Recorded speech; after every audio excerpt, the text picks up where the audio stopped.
Alright, y'all, what that Gucci smell like? It's your main man, Mr. Dinosaur here. So now, we're going to be watching Geography Now, Algeria. So we've recently visited Ecuador, then Saudi Arabia, then Panama. And then today, we're going to be visiting Algeria, all the way in Africa. Traveling around the world. Okay, let's go. Now just remember, when going to Algeria, no matter how much French these people speak to you, do not call them French. Okay. It's time to learn geography. No! Hey everybody, I'm your host Paul Barbato. Today we're going to talk about Algeria. Let's dissect the flag. There it is. The flag of Algeria is pretty simple, just white, green, and a red crescent and star. The white representing peace, the green representing Islam, and the crescent and star not only representing Islam, but the red of the crescent and star also representing the blood of those who fought for Algeria. By the way, full disclaimer, you're going to start to kind of see a pattern going on of a lot of countries using red on their flags to represent the blood of those spilled for who fought for something. Just a little heads up. As of right now, Algeria is the largest country in all of Africa. That title used to belong to Sudan. However, back in 2011, Sudan split up into two separate countries, decreasing their landmass and giving that title over to Algeria. Algeria is located in the North African region known as the Maghreb, which is basically every North African country west of Egypt. Algeria is also surrounded by 6 other countries in the area, although the Sahrawi people will tell you that Western Sahara is totally a separate country and it belongs to them, but we'll discuss that a little bit later in this video. And lucky enough, in the north, Algeria borders the Mediterranean Sea, which has played a huge crucial role in its nationalistic development and import-export economy. In fact, out of all the 48 provinces of Algeria, over 90% of the entire population lives in the upper 37 provinces that border the Mediterranean Sea, the remaining 10% living in the lower provinces, which take up a landmass that is about 7 times the size of all the upper 37 provinces combined. Some of these provinces, like Tindouf and Elisi, although huge, barely even have 50,000 people inhabiting them. Now, why do so many people want to live in the north part of Algeria and not the south? We're going to answer that question in physical geography. If you look at a satellite map of Algeria, you'll notice that pretty much the only green part is in the north by the Tel Atlas mountain range. The reason being that this is pretty much the only region of Algeria that has a somewhat mild and wetter climate. And even though this region only takes up a small slice of the entire territory of Algeria, it is so crucial to these people. Only about 3% of Algeria's land is arable. That's not enough for them to sustain themselves agriculturally, and to this day about 45% of their food comes from imports. Pretty much everything south of the Tel Atlas mountain range is Saharan desert. If you really look at this region, you'll notice communities and towns like Regane, Adrar, where they are actually kind of thriving and flourishing. The reason is because, like many other people groups in the Sahara, these people have mastered the art of desert agriculture. You might see these skid mark looking things right next to the towns, and you might ask yourselves, what are these things? Well, if you look a little closer, those are actually date palm groves. And you'd be surprised, if you look in the right place, you might actually be able to find a lot of underground water sources or oases or maybe even a lake or two in the Sahara. It's not completely devoid of water sources. Algeria has also completed the daunting task of building several trans-Saharan roadways that go throughout the entire Saharan desert into their southern neighbor countries such as Niger, Mali, and Mauritania. The people in this region can be very interesting. So interesting that we're going to talk about it in demographics!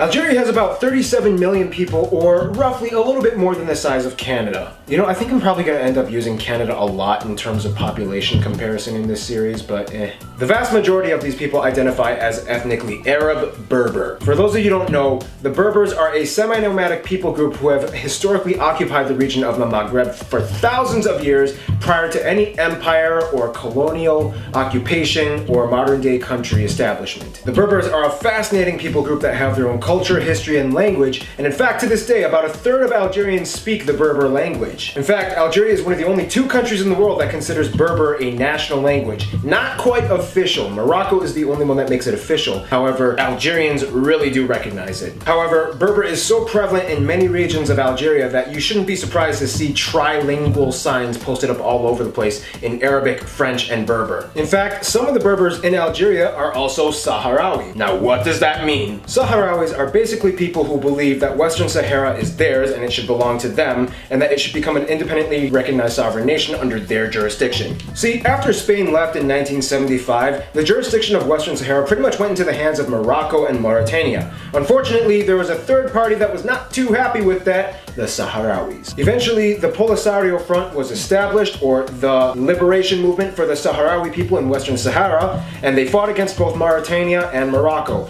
Eventually, Mauritania backed down, and Morocco somehow was able to take control of most of the major cities and resources, and to this day, it remains kind of under autonomous control under Morocco, but the Sahrawis kind of take over the eastern part. It's complicated. Where Algeria comes into play? Well, Algeria kind of gives refuge to the whole Polisario Front in the very western city of Tindouf. After all the drama with Morocco and Mauritania, the only place that the Sahrawis really had left to go was Algeria. You can imagine how that kind of probably made Morocco feel. Which brings us to our next segment, the friend zone. Now, when it comes to Algeria, they generally get along with all the other countries in the Maghreb region, but when it comes to the Polisario Front thing, it causes kind of a little bit of tension between them and Morocco. Algeria is a strong supporter of the Sahrawi independence movement, and Morocco just is not. Now, in terms of business, Greece has always been one of their top trade partners. It also has friendly relations with Cyprus, as it supports the Cyprus side of the Cyprus reunification movement, which doesn't really jive too well with Turkey. Now, when it comes to France, things get a little interesting. See, in the early 1800s, France occupied and settled Algeria and pretty much made it an overseas dependency. Over the next century of their occupation, France greatly influenced the culture, the architecture, the cuisine, and even the language. To this day, French is the de facto language of Algeria. However, as you can guess, like most countries in former European colonial empires, Algeria started to kind of fight back. However, after independence, the Algerians kind of realized that the French influence had really permeated their culture so much that they kind of didn't exactly want to completely cut off the French altogether. And despite the drama and historical animosity, Algerians and the French have a relatively well diplomatic relationship today. It's almost kind of like the USA and England. Now, in terms of their closest relationships, Algeria more or less might consider Tunisia and Libya their best friends, considering that both countries support the Sahrawi independence movement, and historically they've had a very rich in cultural similarity and resonance with each other. So in conclusion, Algeria isn't just another North African country, but it's a country that stands for things and survives and builds roads across the desert. You gotta give it to them. Plus they got really good food there. Thanks for watching. Andorra is coming next. Alright, y'all, that's gonna do. Ooh. Well, that one was pretty fun. That one was pretty interesting. Like, it makes a lot of sense that Algeria's like that. Anyways, hope you guys enjoyed this reaction. Do be sure to like, comment, subscribe, and share. Shout out to this video go to Keen Lagerfeld, because I'm trying to get him to 500 subscribers, and Super Mario Danger because I'm trying to get him to 1K subscribers. And want to watch the original video, links in the description down below. And as usual, I'm Mr. Times here. I'll see you on the next video. Till then, peace.